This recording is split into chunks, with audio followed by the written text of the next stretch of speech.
नमस्कार, जय हिंद दोस्तों, स्वागत है आप सभी का आपके अपने यूट्यूब चैनल अभय स्टॉक पर। मैं हूं आप सभी के साथ अभय यादव।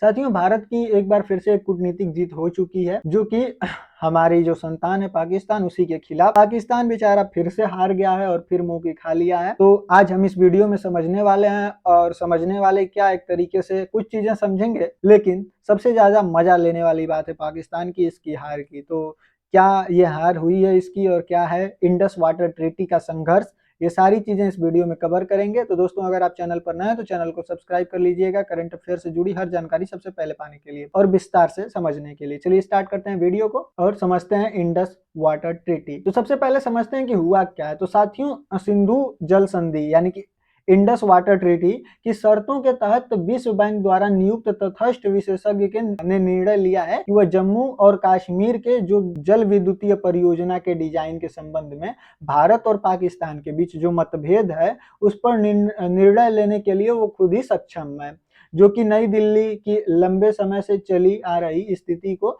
सही साबित करता है। यानी कि जो भारत कह रहा था वर्ल्ड बैंक का तटस्थ मध्यस्थ है, वो खुद ही सक्षम रहेगा इसको सॉल्व करने के लिए। तो सबसे पहले आपको बता देते हैं पूरा मैटर क्या है, एक सिंपल भाषा में। तो देखिए, भारत जो है कि 2 डैम बना रहा है, जो कि इलेक्ट्रिक पैदा करेगा। ये जो सिंधु नदी है, इसकी सहायक नदियों पर। तो पाकिस्तान उस पर ऑब्जेक्शन कर रहा है, उसकी डिजाइनों पर, कि ये डिजाइन जो है कि ये सही नहीं है। क्यों सही नहीं है, इसका उसने कुछ हवाला दिया है, उसको हम आगे आपको विस्तार से बताएंगे। अभी इस खबर को समझने के लिए छोटा सा बस एक इंट्रो दे रहा है। भारत को और पाकिस्तान को मिलकर जब ये IWT हुई थी, सिंधु जल संधि, तो इसमें 3 प्रकार के नियम या फिर 3 लेयर्स बनाई गई कि अगर इन दोनों के बीच कोई होगा विवाद, तो उसको पहले एक लेयर 1 से सॉल्व करने का ट्राई किया जाएगा, लेकिन अगर इससे नहीं होगा तो फिर दूसरा नियम अपनाया जाएगा या फिर दूसरा तरीका, जिसमें कि विश्व बैंक एक नियुक्त करेगा मध्यस्थ, जो कि इस पर निर्णय लेगा, जो बताएगा कि हाँ कौन सही और कौन गलत है।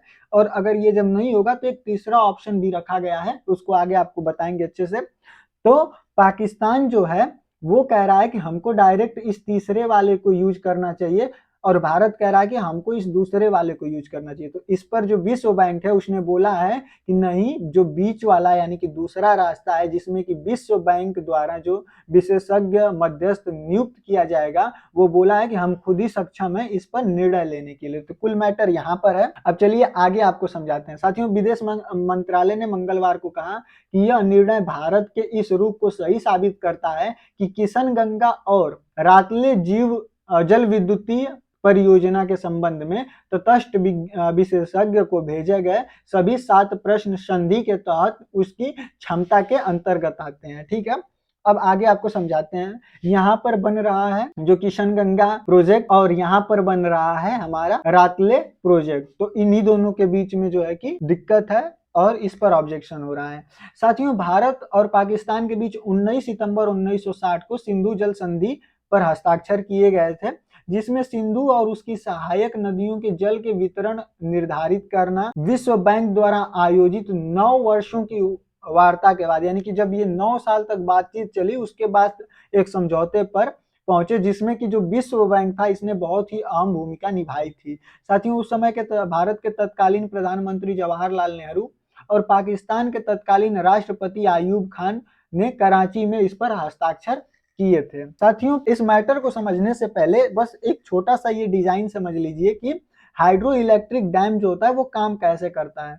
तो जैसे इधर से एक रिवर ये बह के आ रही है, तो इस रिवर के सामने कुछ इस प्रकार की डिजाइन बनाई जाती है, जिसमें कि ये इस प्रकार का गेट लगा होता है, जो कि वाटर को कंट्रोल करता है। इसको उठाने पे फिर वाटर आने लगेगा, इसको क्लोज कर देने पे ये वाटर यहाँ पे नहीं आएगा, रुक जाएगा। तो यही सबसे मेन मुद्दा है, इसको आपको आगे समझ में आएगा। पहले इस डिजाइन को एक बार आप लोग समझ लीजिए बस।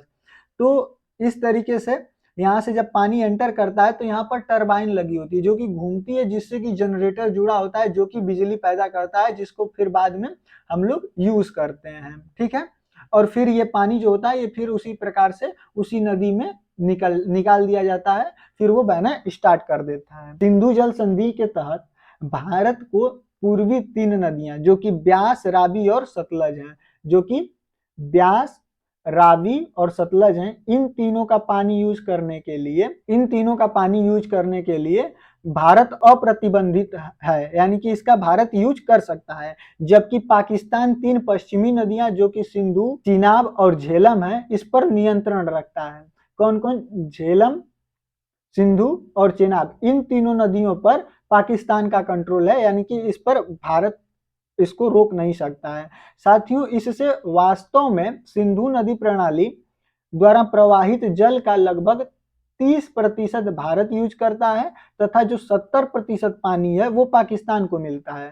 तो साथियों, संधि के अनुच्छेद 3 के क्लॉज 1 में के अनुसार भारत पश्चिमी नदियों के पानी को पाकिस्तान में बहने देने के लिए बाध्य है। यानी कि जो भारत है वो इस इंडस, झेलम और चेनाब, इन तीनों नदियों का पानी चाह कर भी नहीं रोक सकता है, क्योंकि इस ट्रीटी में लिखा गया है कि भारत इन पर कभी रोक नहीं लगाएगा। इनके पानी को पाकिस्तान में हमेशा बहने देने का काम करेगा। जबकि ये जो 3 नदियां हैं जिसमें रावी, सतलज और ब्यास हैं, इनको भारत चाहे तो रोक सकता है, जो भी कर सकता है वो इसका यूज कर सकता है। ठीक है साथियों, भारत 3 पश्चिमी नदियों के 20% पानी का उपयोग सिंचाई, परिवहन और बिजली उत्पादन के लिए कर सकता है। तो साथियों, फिर बात यह है कि फिर विवाद क्या है। तो जो पाकिस्तान में जम्मू कश्मीर में वर्तमान निर्माणाधीन जल विद्युतीय परियोजना, जो झेलम की सहायक नदी किशन गंगा जल विद्युतीय परियोजना और चिनाब के रातले जल विद्युतीय परियोजना की डिजाइन की विशेषताओं पर आपत्ति जताता है। ठीक है, इसका कहना है कि जबकि भारत का कहना है कि रन ऑफ द रिवर परियोजना है जो नदी को प्राकृतिक बहाव को जो है कि बाधित नहीं करेगी और बिजली पैदा करेगी, ये ऐसी तकनीक का उपयोग हो रहा है। लेकिन पाकिस्तान बार बार आरोप लगा रहा है कि जो सिंधु जल संधि है, भारत उसका उल्लंघन कर रहा है। तो अब ये उल्लंघन का मैटर क्या है, तो आपने यहाँ देखा कि जो संधि का अनुच्छेद 3 का क्लॉज 1 है, उसके अनुसार भारत जो है कि पानियों को रोक नहीं सकता है। और भारत क्या कर रहा है, जब डैम बना रहा है, तो इसीलिए आपको डिजाइन दिखाया कि जब डैम बनेगा तो पानी रोकने की व्यवस्था की जाती है। तो पाकिस्तान वो इसका हवाला दे रहा है कि इसके अनुसार भारत जो है कि पानी रोक लेगा हमारी नदियों का, जो कि संधि का उल्लंघन है। लेकिन भारत कह रहा है कि भारत पानी रोकेगा नहीं, वो नेचुरली जो पानी का फ्लो है उसी के सहारे अपना बिजली पैदा करेगा। तो इसी पर ये जो हमारी संतान पाकिस्तान है चिल्ला रही है। साथियों, 2015 में पाकिस्तान ने परियोजनाओं पर अपनी तकनीकी आपत्तियों की जांच के लिए एक तटस्थ विशेषज्ञ की नियुक्ति का अनुरोध किया था। अब ये देखिए, 2015 में पाकिस्तान खुद ही बोला था कि जो वर्ल्ड बैंक है वो एक जो मीडिएटर है उसको नियुक्त कर दे, लेकिन उसी के साल भर बाद वो एक तरफा ढंग से इस अनुरोध को वापस ले लिया। यानी कि जो अभी फिलहाल भारत कह रहा है कि हमको जो विश्व बैंक द्वारा एक मीडिएटर की जरूरत है इसको सॉल्व कराने के लिए, ये काम 2015 में पाकिस्तान बोल चुका था, अब खुद ही साल भर बाद इससे वापस ले लिया। साथियों, इसके स्थान पर वो कह रहा है कि अस्थाई मध्यस्थता न्यायालय यानी कि पीसीए द्वारा निर्णय का प्रस्ताव रखा जाए। यानी कि वो अब कह रहा है कि जो हमारा थर्ड जो ऑप्शन है उसको सेलेक्ट किया जाए और अस्थाई मध्यस्थता न्यायालय का रुख किया जाए। जबकि इसी पर जो फैसला आया है जिसमें वर्ल्ड बैंक का जो मध्यस्थ है उसने कहा है कि मैं ही सक्षम हूं इस पर निर्णय लेने के लिए। साथियों, सिंधु जल संधि के अनुच्छेद 9 में एक क्रमिक 3 स्तरीय विवाद तंत्र का प्रावधान है। यानी कि विवादों को निस्तारित करने के लिए, इसका निस्तारण करने के लिए 3 स्तरीय जो है कि क्रमिक रूप से बनाया गया है, 3 लेयर्स बनाई गई हैं, जिसमें विवादों का निर्णय सबसे पहले भारत और पाकिस्तान के सिंधु आयुक्तों के स्तर पर किया जाएगा। यानी कि इनके कमिश्नर के स्तर पर किया जाएगा, भारत और पाकिस्तान दोनों आपस में कर लें। अगर इससे नहीं होता है तो फिर विश्व बैंक द्वारा एक नियुक्त तटस्थ विशेषज्ञ जो होगा, मीडिएटर होगा, वो इसमें आएगा और जब इन दोनों मैटर से सॉल्व नहीं होगा तब फिर जाकर पीसीए इसमें पहुंचेगा और वहां पर इसका सॉल्यूशन होगा। साथियों, बहरहाल पाकिस्तान के आग्रह पर विश्व बैंक ने 13 अक्टूबर 2022 को 2 समांतर प्रक्रियाएं शुरू कर दी हैं। यानी कि अब जो विश्व बैंक है उसने दोनों प्रक्रिया शुरू कर दी है पाकिस्तान के चिल्लाने की वजह से, जिसमें कि पहला जो है कि विशेषज्ञ को नियुक्त कर दिया गया था और जो दूसरा है वो थर्ड जो वो बोल रहा था पीसीए करने के लिए, उस पर भी बात कर रहा है। साथियों, तटस्थ विशेषज्ञ के संबंध के पक्षों में के साथ 3 बैठकें की हैं। उन्होंने पिछले जून में किशनगंगा और रातले परियोजना का दौरा भी किया है। तटस्थ विशेषज्ञ की बैठक के दौरान पाकिस्तान ने कहा कि भारत द्वारा उठाए गए मतभेद के मुद्दे को संधि के अनुलग्न F के भाग 1 के अंतर्गत नहीं आता है, जिससे प्रभावी रूप से यह मुद्दा तटस्थ विशेषज्ञों के अधिकार क्षेत्र से बाहर हो गया। ये पाकिस्तान का है। वहीं दूसरी ओर भारत ने तर्क दिया था कि ये मामला पूरी तरह से संधि के उपयुक्त भागों के अंतर्गत आते हैं, जिससे तटस्थ विशेषज्ञ के इन गुण या फिर इसके दोष के आधार पर निर्णय देने के लिए कर्तव्य बाध्य है, यानी कि वो निर्णय दे सकता है इस पे। तो कुछ इस तरीके की हेडलाइंस भी बनी है, जिसमें कि भारत ने क्या किया, जो इंडस वाटर ट्रीटी है इसके लिए, इसके मॉडिफिकेशन के लिए पाकिस्तान को कई बार नोटिस भी भेज चुका है, क्योंकि भारत समझ गया है कि ये ऐसे मानने वाले नहीं है। इसलिए भारत का इनडायरेक्टली ये कहना है कि हमको जो ये इंडस वाटर ट्रीटी हुई थी इस पर एक बार फिर से विचार करना चाहिए और इसमें कुछ बदलाव करना चाहिए। इसके लिए पाकिस्तान को नोटिस कई बार भारत भेज चुका है।